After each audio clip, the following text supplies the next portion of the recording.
कि Japan visa refuse क्यों कर देता है या जापान वीज़ा स्टेप करने के बाद एयरपोर्ट पे एंट्री क्यों नहीं देता। तो मैं आपको 3 से 4 डॉक्यूमेंट्स बताता हूँ। आपने ये देखना है कि इनमें से कौन सा डॉक्यूमेंट्स आपका वेरीफाई नहीं हुआ, तो उस पे ऊपर आपके चांसेस काफ़ी ज़्यादा हाई होते हैं, काफ़ी स्ट्रांग होते हैं। आप क्या करेंगे, ये एक वो रीज़न है जिसकी वजह से जापान का वीज़ा मोस्टली रिजेक्ट होता है, लेकिन वो सिस्टम में वेरीफाई नहीं होती, जिसकी वजह से आपका वीज़ा ऑफिसर रिजेक्ट कर देता है। ऐसा कंट्री है कि जो बैंक स्टेटमेंट को एक मल्टी डायमेंशनल वे में चेक करता है। अगर प्लीज़ वो अपनी टैक्स रिटर्न्स को ज़रूर इस स्टैंडर्ड के साथ मीटअप कीजिएगा कि आपका जो सोर्स ऑफ इनकम है वो आपकी बैंक स्टेटमेंट के साथ मैच करना चाहिए। तो आप एक स्पॉन्सर लेटर साथ अटैच किया करें, आप एक ऐसा स्पॉन्सर लेटर अटैच किया करें कि वो जो hello guys, welcome to my YouTube channel, welcome to another interesting vlog. एक नया इंटरेस्टिंग इन्फॉर्मेटिव व्लॉग लेके मैं आप लोगों के पास आया हूं।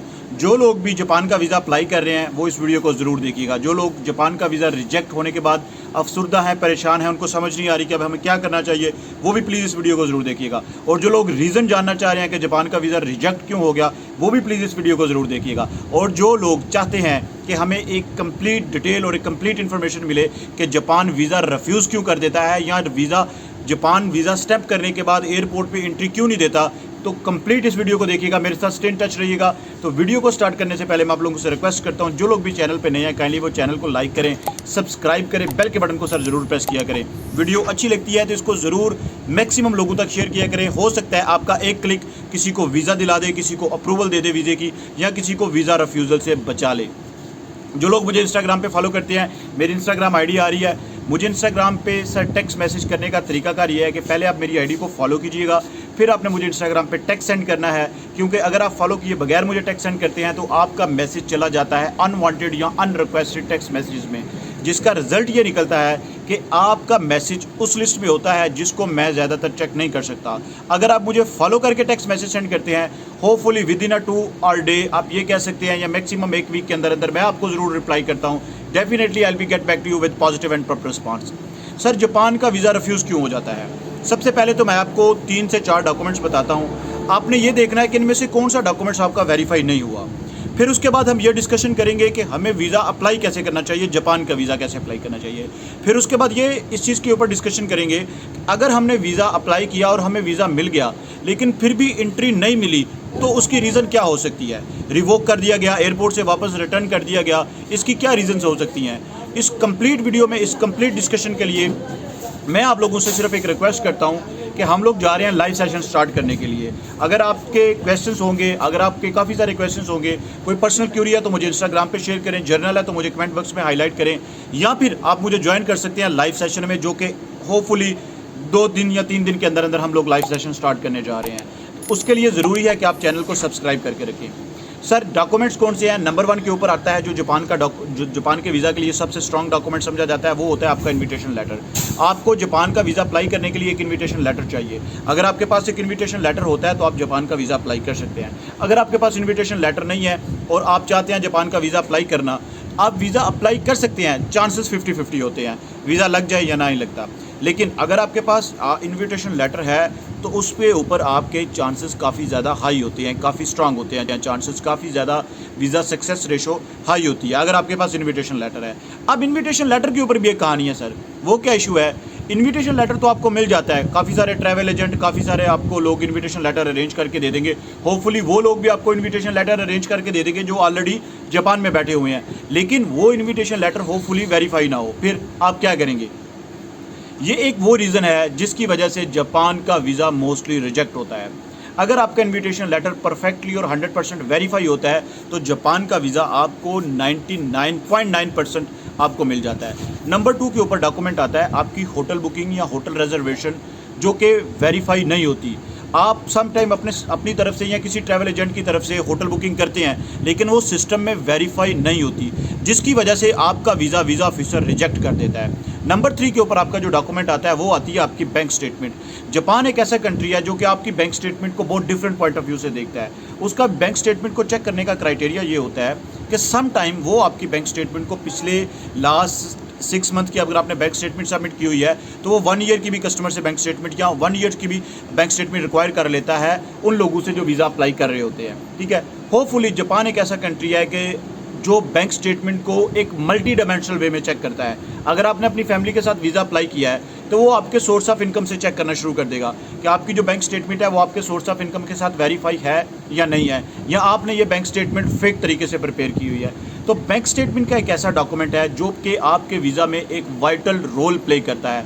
मैंने काफ़ी सारी वीडियोज़ में ये बताया है कि आपकी बैंक स्टेटमेंट वीज़ा ऑफिसर को इस चीज़ की गारंटी देती है और इस चीज़ का यकीन दिलाती है कि हमारे पास इनफ और सफिशिएंट फंड्स हैं जो कि हम आपकी कंट्री में जाके स्पेंड कर सकते हैं, वहाँ पे जाके लगा सकते हैं, जिसकी वजह से हमें वीज़ा चाहिए। और यही एक श्योरिटी होती है कि आप उसकी कंट्री को छोड़ के पाकिस्तान में वापस आएंगे।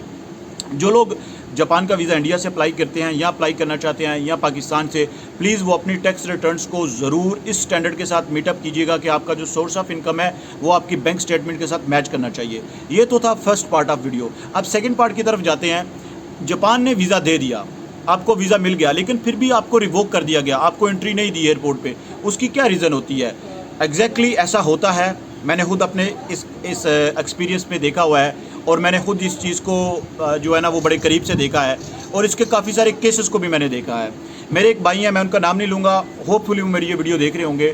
जापान ने उनको एंट्री नहीं दी। अब उसकी रीज़न क्या थी? उनका वीज़ा रिजेक्ट कर दिया। अभी के वो बंदा ऑलरेडी शेंजन का विज़िट कर चुका है, शेंजन स्टेट का उसने विज़िट किया हुआ है। क्या रीज़न होती है? एग्जैक्टली ऐसा होता है। मैंने खुद अपने इस एक्सपीरियंस में देखा हुआ है और मैंने खुद इस चीज़ को जो है ना वो बड़े करीब से देखा है और इसके काफ़ी सारे केसेस को भी मैंने देखा है। मेरे एक भाई हैं, मैं उनका नाम नहीं लूँगा, होपफुली वो मेरी ये वीडियो देख रहे होंगे। जापान ने उनको एंट्री नहीं दी। अब उसकी रीज़न क्या थी? उनका वीज़ा रिजेक्ट कर दिया। अभी के वो बंदा ऑलरेडी शेंजन का विज़िट कर चुका है, शेंजन स्टेट का उसने विज़िट किया हुआ है और फिर वो जापान की एंट्री लेना चाह रहे थे क्योंकि वो किसी और बड़ी कंट्री का वीज़ा अप्लाई करना चाह रहे थे। जापान ने एंट्री नहीं दी उनको। सर, उसकी सबसे बड़ी रीज़न ये भी हो सकती है कि आपके पास जब आप जाते हैं उस कंट्री में तो आपके पास होटल बुकिंग नहीं होती, आप उनको वेरीफाई नहीं करते आपने कहाँ पे स्टे करना है। क्योंकि जिनकी मैं बात कर रहा हूँ उनके कज़न ऑलरेडी जापान में होते हैं, तो उन्होंने कहा जी मैंने अपने कज़न के पास स्टे करना था, जो कि एक वैलिड रीज़न नहीं है। उनको आपने प्रूफ करना है कि भाई आपने कहाँ पे स्टे करना है, ठीक है। ये भी, इसके अलावा भी क्या रीज़न हो सकती हैं? आपकी पर्सनैलिटी। आप जब वहाँ पे ऑन अराइवल पहुँचते हैं तो आपकी पर्सनैलिटी उनको बता देती है कि whether he is a genuine tourist और whether he is not a genuine tourist और ही इज़ और she is a genuine tourist और नॉट। थर्ड थिंग जो एक और बहुत ही इंपॉर्टेंट है वो ये है कि जब भी आप किसी कंट्री में जा रहे हैं डेफिनेटली आपके पास टू सम हो, कोई कैश हो सकती है, कोई क्रेडिट कार्ड हो सकते हैं या कोई डेबिट कार्ड हो सकते हैं जिनको आप यूज़ करेंगे। आप वहाँ से अपनी ट्रांजैक्शन करेंगे, अपना जो है ना वहाँ पे सर्कल चलाएंगे सर्वाइव करने के लिए, रहने के लिए। ये भी एक रीज़न थी कि जिसकी वजह से वो वीज़ा रिजेक्ट हो गया कि कोई करेंसी नहीं थी, कोई चीज़ ऐसी नहीं थी। तो टू सम हो उनकी नज़र से देखा जाए तो वो उनके नज़र में ये था कि उनका चूँकि वहाँ पे कज़न है तो कज़न उनको स्पॉन्सर कर रहा है, कज़न उनको सपोर्ट कर रहा है, कज़न सारी चीज़ें कर रहा है। जब ऐसा सिनेरियो होता है तो आप एक स्पॉन्सर लेटर साथ अटैच किया करें। आप एक ऐसा स्पॉन्सर लेटर अटैच किया करें कि वो जो बंदा है वो लाइबिलिटीज़ आपकी जितनी भी हैं वो शेयर करेगा कि ही या शी जो भी हैं ये अंडर माई रिस्पॉन्सिबिलिटी, स्टे करना, रहना, खाना पीना, ये सब कुछ है। तो सर ये वो चीज़ें होती हैं जो visa officer on the spot आपकी चेक करता है। एक लास्ट पे एक और रीज़न ये होती है कि आपकी जो एयर टिकट्स होती हैं उसमें रिटर्न टिकट ज़रूर होनी चाहिए। अगर आपकी रिटर्न टिकट नहीं होती, आपके पास सिर्फ एक ही साइड की टिकट है, तो पूरी दुनिया में कहीं पे भी आप विज़िट वीज़ा के ऊपर या टूरिस्ट वीज़ा के ऊपर जाते हैं या आपकी शॉर्ट स्टे एंट्री होती है तो उसमें आपकी रिटर्न टिकट मैंडेटरी होती है, मस्ट होती है।